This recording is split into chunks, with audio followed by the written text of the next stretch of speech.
Olá, graça e paz. Eu sou o pastor José Roberto, da Comunidade Batista Vida Nova, em São José dos Campos. Seja você muito bem-vindo, muito bem-vinda aqui ao nosso canal. Se você ainda não é inscrito, faça a sua inscrição, acione aí o sino das notificações. Ao final você pode deixar o seu gostei ou não gostei, faça algum comentário e, se você também desejar, deixe aí um pedido de oração e, com muita fé, eu vou orar por você.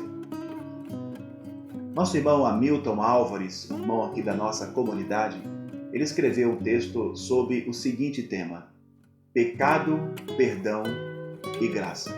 Ao ler o texto, eu logo me lembrei do Salmo de número 51, quando Davi ele é repreendido pelo profeta Natã depois do seu pecado com Betseba, pecado de adultério. Trouxe terríveis consequências, não só para as famílias envolvidas, mas também para o seu governo, seu reinado e principalmente para a sua condição diante de Deus. Davi, aqui no Salmo 51, ele então clama pela misericórdia do Senhor. E é assim que nós precisamos lidar com o pecado. No verso 1 ele diz: tem misericórdia de mim, ó Deus, por causa do teu amor, por causa da tua grande compaixão, apaga as manchas de minha rebeldia. No verso 7 ele diz: purifica-me de minha impureza e ficarei limpo. Lava-me e ficarei mais branco que a neve. E lá no verso 17, ele diz: o sacrifício que desejas é um espírito quebrantado. Não rejeitarás um coração humilde e arrependido. Como lidar com o pecado? No texto do nosso amado irmão Hamilton, ele traz aqui algumas orientações que são importantes. E eu divido com você. Diz assim: diante de uma geração permissiva e de um mundo perverso e perdido na promiscuidade, falar de pecado é quase uma conversa de ETs. Pouco se fala sobre o pecado. Poucos compreendem e quase ninguém gosta de tocar no assunto. Se o tema entra em pauta, o foco é logo direcionado para o perdão e a graça. Ó, maravilhosa e doce graça de Jesus, que deu a vida por miseráveis pecadores na cruz do Calvário. Quase todo mundo conhece o texto de Lamentações. As misericórdias do Senhor não têm fim e se renovam a cada manhã. Lamentações capítulo 3. Sou testemunha viva da manifestação do poder de Deus, que segue concedendo graça sobre graça, sem que eu o mereça. Quem não conhece o texto de Isaías capítulo 43? Eu mesmo sou o que apago as tuas transgressões por amor de mim, e dos teus pecados não me lembro. Eu creio no milagre de Deus, do perdão e da graça, porque, a depender de mim, estaria até hoje carregando o peso dos meus pecados. Graças te dou, Senhor, por ter lançado os meus pecados no fundo do mar e deles não se lembrar mais. Com o foco sempre no perdão e na graça, difícil é lembrar que Deus odeia o pecado e que o pecado traz consequências terríveis e devastadoras. Na quadra atual, onde as redes sociais são inundadas por farta distribuição de votos de bem-aventuranças e manifestações levianas de que tudo vai dar certo, é difícil lembrar que o pecado permanece no mundo, que ainda aflige a vida como um todo e precisa de arrependimento e confissão. Se, por um lado, a graça de Deus é imensurável, é inesgotável, favor incomparável, bem inigualável, maravilhosa graça que alcança a todos e leva o favorecido a cantar, exaltar, agradecer e desfrutar de comunhão com Deus em contrição e reverência.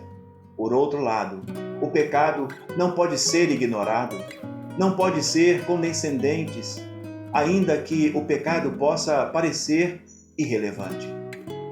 A Bíblia diz que somos todos pecadores e que não há um justo. Por isso precisamos da graça do perdão e da salvação. Tudo isso procede do Senhor. Tudo isso é dado por Deus a miseráveis pecadores como eu e você. 1 João capítulo 1 diz: se dissermos que não temos pecado nenhum, a nós mesmos nos enganamos e a verdade não está em nós. Se confessarmos os nossos pecados, Ele é fiel e justo para nos perdoar os pecados e nos purificar de toda a injustiça. O pecado não convém. Mantenha distância dele. Precisamos estar atentos com situações duvidosas e perigosas. Precisamos ser diligentes para não sermos tragados pelo pecado. Sem a graça, seria impossível vencer o pecado.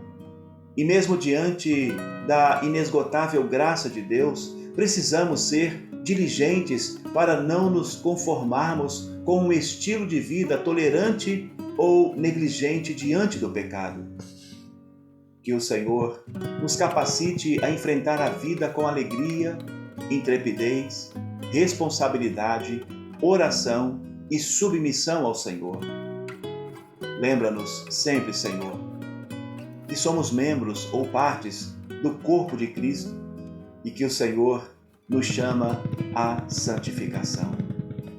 O apelo de Deus que ressoa na história ainda é: arrependei-vos.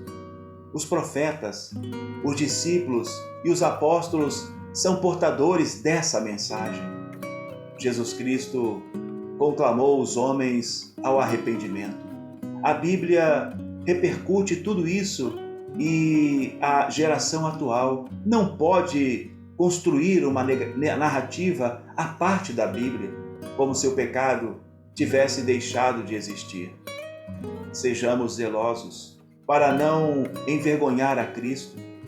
Almejar alcançar coração sábio é uma boa meta que deve ser perseguida.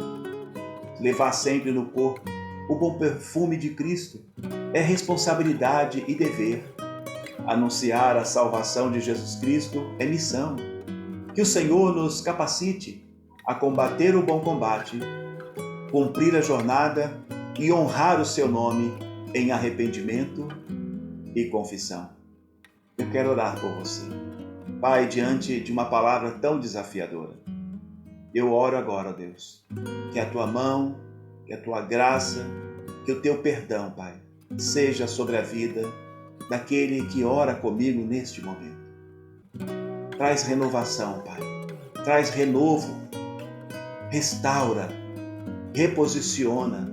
Traz de volta, Pai, para o teu coração aquele que por algum pecado esfriou na fé, afastou-se do Senhor. Deus, eu oro porque eu creio. Eu oro porque eu confio. Por isso oro no nome de Jesus. Amém. E graças a Deus. Que o Senhor te abençoe e te guarde. Em nome de Jesus. Amém.